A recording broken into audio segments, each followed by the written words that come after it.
Hello, everyone. Good to have you here.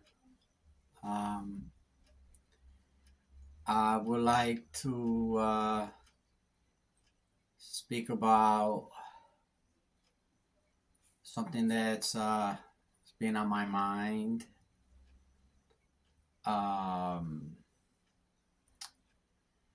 as you know, if you're here, you know this channel.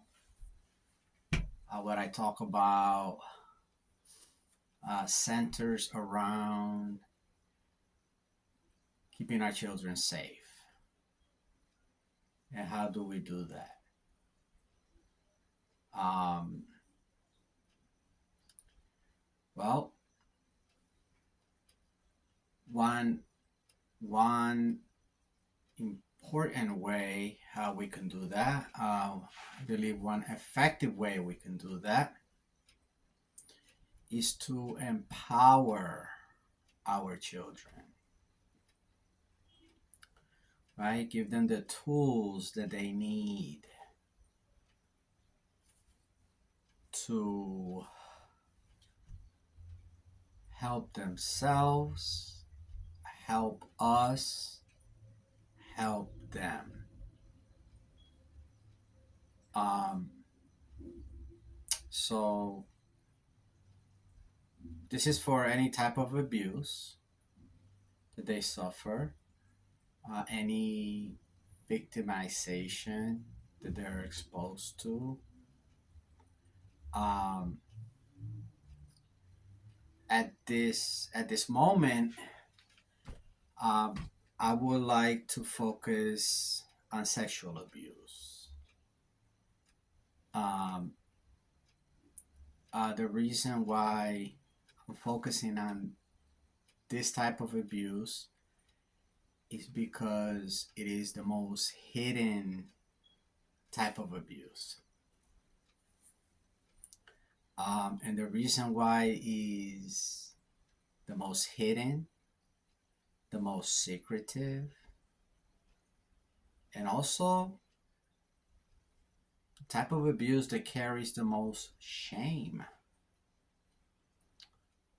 Okay, so why is this type of abuse, so secretive, so shameful? Well, it's because in our society, uh, sex is tabooed, right? Uh, there is, for a long time, there has been, and there still is, probably not as much as in the past, but there is still significant shame around sex. Uh, Sex is tabooed. Uh, it's a taboo subject. Okay, so when a when a child is a victim of sexual abuse, that shame is somehow transferred to the child's mind. Of course, there are other factors that play into the child feeling ashamed and the child blaming themselves. There's usually neglect when a predator is able to victimize a child. There's a high chance that that child is being neglected by their own family, uh, because that's how predators are able to access children. Is because the families, for one reason or another, are not protecting their children. Um, so going back to how to empower our children, and why is there such shame around this type of abuse. Uh, Again, because sex is tabooed in our society, is vilified. Uh, so that is one reason. Okay. And why is it so secretive? Um, Again, it goes back to the shame. When children are sexually abused, they feel ashamed and they are hesitant to uh, to reveal the fact that they have been sexually abused. Um, so shame makes it secretive, um, and also the fact that children that have been sexually abused usually are being neglected. Uh, Very likely there has been other abuse prior to the sexual abuse. So they have a tendency to blame themselves, right? So for those reasons, sexual abuse is very secretive. This type of abuse um, happens in the shadows, okay, of society. All right. Um, so how can we empower children? Okay. Well, I think one step that we have to take is to bring this out into the light. Okay. Let's bring this out into the light. Uh, and let's not wait until it happens to bring it out to the light, right? Let's be proactive. Let's empower our children. So, how do we empower our children? Well, as a parent, as a guardian, as someone who is taking care or raising the child, okay, that person should sit down with the child in their life and bring this difficult topic up, um, and let them know that this is the world that we live in, okay, and teach them that if anyone, and I mean anyone, right, uh trespasses their natural born boundaries, right? They're naturally created boundaries that they were born with. If anyone trespasses those boundaries, it's wrong. It's wrong and it's not their fault. Okay? And that they need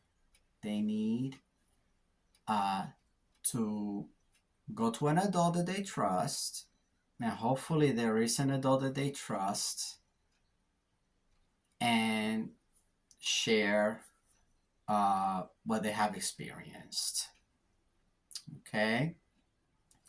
Now, it's very important that we teach them that anyone can be a predator, right? And by that I mean from all walks of life, right? There is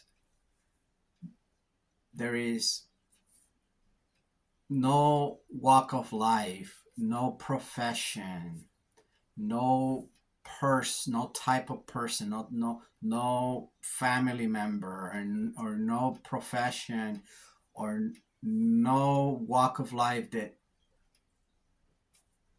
that doesn't have predators. Okay, that doesn't have child predators. Uh, uh, they can come from schools. They can come uh, a neighbor. Uh, uh, could be someone from the church. It could be someone, an adult at camp, or baseball coach, or there is just no exception uh, where a predator could come from. That is just simply the reality, and children have to know that, because if we wait for it to happen, to take action, it's too late. It is too late. The child is traumatized, and we can have the child attend therapy, but the damage is done, right? The trust is broken, and the child will never be the same again.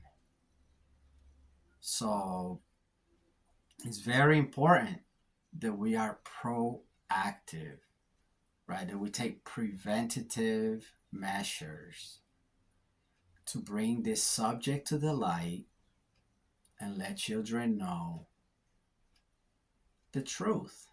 Let them know the truth that we have these types of people in the world.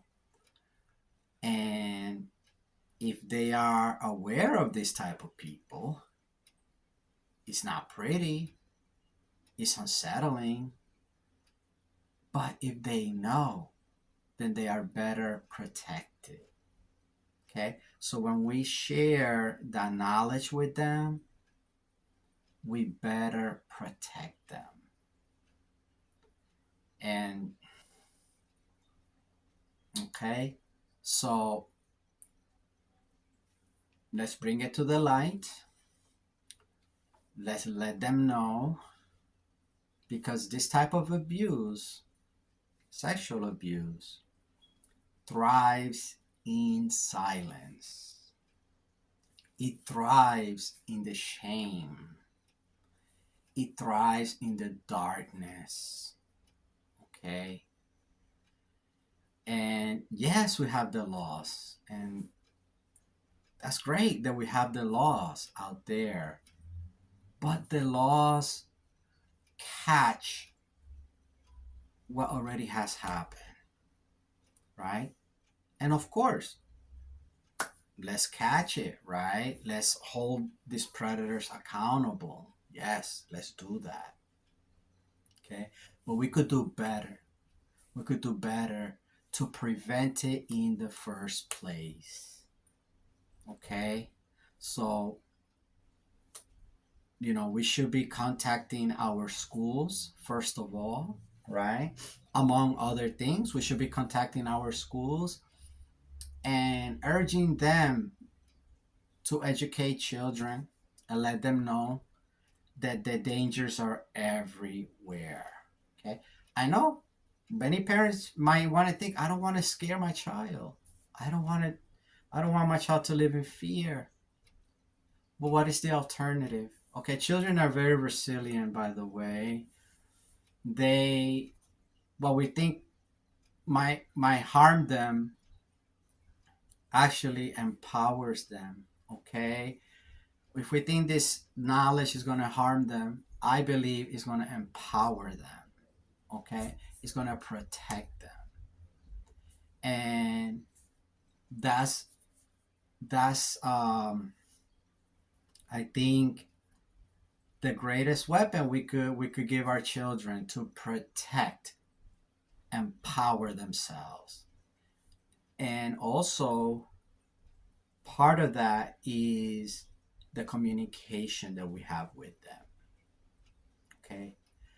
Us as parents need to communicate. We need to connect. The children need to connect to us and understand, be very clear that they understand they can, that they can come to us, that they can trust us with anything that they have experienced, that they can talk to us. So there needs to be an open line of communication based on trust. That is critical. The parent, the caretaker, the guardian is the last line of defense. Okay? They're the last line of defense against child predators.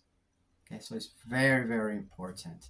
So this type of abuse that happens in the dark, it happens in the silence, in the shame, needs to be brought to the light. Needs to be brought to the light because it's an epidemic. Um, that needs to stop, and we can do it. We can do it. What we need to do is empower our children with the truth. It's not pretty. It's not pretty that they're child predators in our world. It's ugly. But that does not mean that we got to keep children ignorant, because it's that ignorance that puts them at risk. It's that very ignorance that puts them at risk. And that lack of open communication based on trust with their parents, guardian, caretakers, uh, teachers, okay, good teachers, good community leaders, okay. We need to have that line of communication with the young people, the children that are vulnerable, and they need our help. They need our help. So we need to change our thinking, change our perspective, revolutionize how we think, all right? Because it's happening. Sexual abuse is happening in our world, and it's terrible. It's, it's just a catastrophe, and it could be remedied by some simple steps. Some simple steps. Empower children with the truth that it's not pretty, but it will protect them. And make sure that we have the door open, that there's an open line of communication based on trust, not on fear, but based on trust. The children trust us, that we're on their side, and that they know that. So I hope this could start a conversation, a discussion on how we can start doing some serious work to eradicate sexual abuse, to fight back smarter. Because right now we're fighting back, but we're waiting for it to happen. And by the time it happens, the damage has been done. The trust has been broken. So we have to be proactive for our children and simply tell them the truth. In our society, we often shy away from the truth because it's not pretty, because we think it will scare us. And in this case, we think it'll scare our children. But it is what will protect our children. And they need that from us. Um, I look forward to what some of you have to say about this. Um, what we can do as a people to take care of our most vulnerable. Uh, so thank you if you stay this long listening, and thank you. Take care. Bye.